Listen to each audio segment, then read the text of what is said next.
welcome to my little tiny studio. You can see that it's directly next to the lathe, directly next to the computer for doing programming. Yeah, I got no space. That's how that goes, but that's okay because we make the best of it.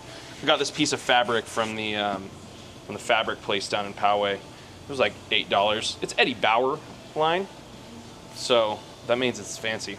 All right, anyway, let's talk about these adjustable front brackets. So I actually designed these a while ago, then never did an install on them. Everything went great, sold a couple sets, and then I never put them on the website because I'm lazy. So here we go. Let's go over this deal. So we machine these blocks. Basically any of the truck front brackets that we make now use this block. This has got a 5/8 18 thread in it. So your bolt drops in from the outside right there and threads in. You could probably put a dash of blue Loctite in it if you really wanted to, but you could put a lock washer on the outside over here. I haven't had any issues with stuff loosening up. You know, think like rod bolts do the same thing, right? So this makes it super easy, so you don't have to have this pocket on the backside to put the nut on the other side. So that's why I did that. I just made a bunch of these guys. So I didn't have a lot of room for movement in there, so I actually offset these rocker pivots. You can see that the bolt hole is not totally lined up. And then obviously these guys are flush so the bolts can reach through there. So I kind of just wanted to cover all of the features. These bolt holes are 1-inch center line, so you can move that thing 4 inches. I also made the slider bracket to match this. So I have the regular one that I do normally, and then I also made one that has 4 bolt holes in it. So you can move the spring up and down incrementally, right, to adjust the ride height without adjusting the pinion angle. So I got this one 100% assembled. So your trucks are going to have a 2.5-inch wide leaf. You can see that there's a couple spacers in there, a couple spacers on the outside. Those are just taking up the space. You could very easily, if you were doing some kind of custom stuff on your install, you can see that this is not bolted together tight. So there's a little bit of play in there, but not too much. If you wanted to do a custom kind of install on this, you could very easily take all these washers from this side and install them on that side and shift the spring center line slightly if you so desired. If you're ordering some Calvert springs, they're going to come with this style washer. You're more than welcome to use these if you like. When I ship these boxes, I ream these holes and make sure that the bolt actually threads through. You can actually see that I have to sand on these bolts sometimes. You'll notice that because I want to make sure that the bolt actually goes through this pin, so you don't have to fight it, right? So there's a pretty tight clearance on these bolts to the pins, and then I go ahead and set this stack up height. So this is an engineered done unit. Like this will bolt onto the truck and you can start using it. You can set this all up. So you may find your frame rail's not perfectly flat. Maybe you have to do a little space or something like that on there. That wouldn't be totally strange. And if it does happen like that, just give me a shout and I'll help you through there. But there you go, there's a whole assembly. So you can see how far that thing will rock before that makes contact with that front edge. Imagine, the spring is right there, right? It's gonna have those, it's gonna have that's gonna have a bolt in it. I just didn't grab any bolts, but there's a bolt that goes through there. Fits right there. You see this thing really fits nice. So let's go ahead and set this down. And I'm gonna kind of show you a few things. So when you're in the world of these springs, I've found that you either have a 2 3/4 inch wide spring or a 2.5 inch wide spring. The springs are all 2.5 inches wide, but this is the bushing that presses in the front. I just order these from Calvert because they already make them. They come with these extra washers, and then they oftentimes come with pins. I make my pins because I use a 5/8 hole, and I want this pin to fit perfect inside of there. You can see too, so when we weld these guys together, that's 20 thousandths of an inch of gap right there. Let's aim this down just a little bit. Oh, or aim it up. So you got about 20 thousandths of an inch of gap right there. I put a shock shim from a Fox shock in there, and that's what sets my 20 thousandths. So I make that pin, cut part it off on the lathe, and then go in with a sander and actually get that bolt. So it's perfect. I find that these bolts very rarely fit through. So even though this is a 1-inch 3/16 wall tube that we then, when we part it, we also run the reamer through it to set it to 5/8, and this is a 5/8 bolt directly, brand spanking new. It takes that to get that to spin in there. So, but when you drop this guy in there, man, it's very nice. Right, that just threads right down in there.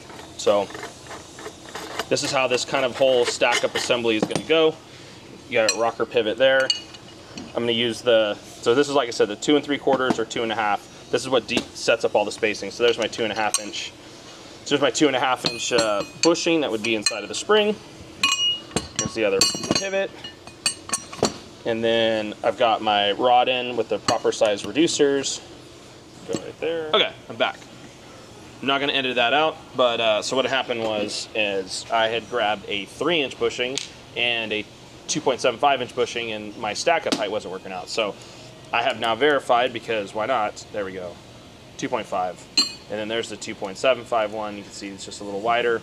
It's typical of the GM applications, like the cars. Okay, got our bushing. Like I said, I just want to make sure that all this stuff actually fits together, right? So that bushing slides through there, no problem. That goes through there, no problem.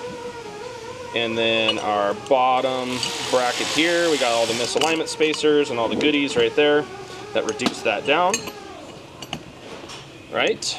And then you're gonna have a nice NAS washer, goes in there, and you got a nice 12-point nut that goes right there.